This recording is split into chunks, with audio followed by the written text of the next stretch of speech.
Good evening, everybody. My name is Ricardo Orozco. I am here to persuade you guys into why the young should save and invest. Alright, so one of the common things we're already in here for in this room is because we're trying to get our education. Why do we want our education? Because we want to make more money, or we want to get that paper so we can get paid more. And all of you want wealth. So we're all getting old. One thing I don't want to be when I get old is old and broke. I don't know about you guys, but that's not going to be me. Next slide. Alright, anybody gets what this is? This is Thomas money. This is my retirement clock. It should be ticking down right now, but I guess we're having some malfunctions here. But I'll be in Cartagena, sipping on margaritas, either with my old lady, hopefully old wrinkled lady, or I'll be with, some nice Colombian lady. Cartagena, that's where I'm from. So this is January 2056. This is 44 years from now. The new retirement age for in the U.S. is 67. So for those of you who are relying on your 401k for your retirement, the maximum you could get is $200. If you could do with $200 in a month to pay for rent, groceries, car insurance, and all that good stuff, and medication when you're old, good luck. Best of you. It's gonna be pretty tough. Next slide. All right, what to invest in? These are some of the options that I'm gonna give you guys that you should do. Go one by one. So stocks and options. The stock market crash a little after 2008. A lot of people were kind of skeptical about getting back in it and buying shares. Now Apple, we have a Apple person over here. Instead of buying the actual product, you can buy their stock. In 2011, you could have bought a share for $260. It is now at, a couple months, 6 months later, it is at $660. It was at $700 like 2 weeks ago. You could have made a nice little, almost $400 profit.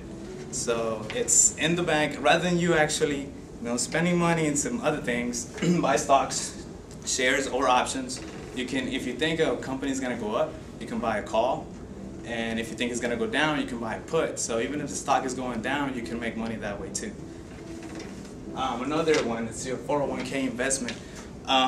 If I gave you 20 bucks, and if I put down 20 bucks and you gave me 20 bucks, I mean, who likes free 20 bucks? That's what most employers do. They do. So a lot of people actually don't sign up for a 401k. What they do is just, they get their whole paycheck, and instead of putting some money in there, they just, the company will match whatever you put in there, at least 5% or so, depending on who you work for. So, I mean, if you're not into free money, then I don't know what you're into. CDs, another thing you can do is certificates of deposit. Save some money, get a lump sum, either $1,000, $10,000, whatever, however much money you have. Instead of stuffing it under your pillow, just put it in a bank account. Depending on what bank you go with and how the economy is doing, you'll get a certain interest rate out of that lump sum of money. Instead of putting it somewhere, stuffing in your pockets, under the pillow, just put it in there. They accumulate interest. It's free money you're getting. It's a good deal. Property. Well, this is one of the hardest and biggest investments that most of you are gonna make. I mean, it's really the biggest investment an American will make. Now, the good thing is, 30 years from now, you'll have something to show for it. It can also be passed down to your children, grandchildren. That's if you take care of the house, rather than renting. And once you're 67 and you're still renting, that's gonna be a little tough. You're still renting at 67. Next. All right, the next day. Next. So these are the no-nos. Buying a car brand spanking new. 2013 is coming out. You go to the lot. You drive it out the lot. It loses anywhere from $3,000 to $5,000. I mean, what? Just don't do it. Give it a year. Give it 2 years. Someone would drive it. Yes, someone drove it before you. So what? That's like almost $20,000 off in a year or two. Some other things, messing with your credit. That's something you don't want to do. The reason why I say this, if you mess with your credit now, you jack that up in the future for you to actually buy property. Unless you have some Asian mafia that makes tons of money and they're gonna loan you the money, you're not gonna get no money from anywhere. Another no-no, price tag. You know, it's kind of like paying for the car brand spanking new. You can go online, do bargain shopping, you know, look around, you know, don't buy on impulse. And spending money you don't have, that's a lot of something you don't do. If you don't track your expenses, you're putting a lot of stuff on credit, spending more than you have, don't do that. It'll catch up with you. One more. Another thing, keeping up with the latest trends. You know, I don't mean to be picking on my friend over here with the iPhone, but you know, she could have waited a little bit, or the 4S is just as good as the 5, almost, not all. You know, and confusing the word need for want is a lot of things that we do. You know, a lot of people are like, I need this, I need this. You know, if I have the 4S, I don't need an i5, I want it. You know, make sure you know the difference. If you know the difference, if you put money aside and save to whatever you want, that's fine. But just don't confuse those two words. It's a big difference between them two. Next slide. Alright, some saving tips here for you guys. What I do at the end of the day, I go to Subway, buy a sandwich, they give me some change left over. What I do is I have a 4-liter jar where I stuff all my pennies. You know, it's pretty big, but at the end of the year, I empty it out. I have anywhere from $400 to $500. Now, if you're stuffing nothing but pennies, it's not gonna be that much. You know, put some quarters in there, stuff $1 in there once in a while. You'll get, you know, you get some profit. Pay yourself. That's what I do. You know, get a chunk out of your paycheck, put it aside somewhere. Like I said, save it. After you have a nice lump sum, you can put it into a CD. You do whatever you want with it, but pay yourself. That's, you know, taking a chunk out of your paycheck is like paying yourself first. You know, instead of paying your liabilities, pay yourself. It's, you know, it's gonna be good in the long run.